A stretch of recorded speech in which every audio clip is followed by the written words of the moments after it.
Good morning. So depending on what climate zone you're in, Title 24 requires a radiant barrier be installed under your sheathing.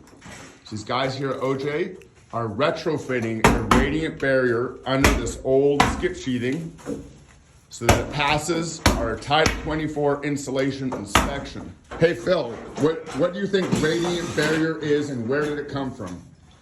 Let's talk some facts here. I believe it's from a spaceship because they say aluminum foil came from a spaceship. That's And you have a reliable source? One of the NASA scientists that collected one of the first aircraft, unidentified aircrafts, stated on camera. And then if you think about it, it's a heat barrier.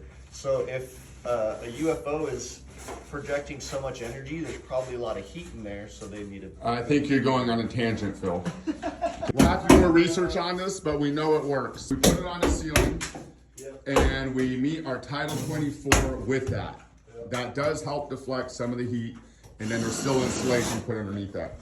So don't take Phil's facts as fact right now. This is what we're using.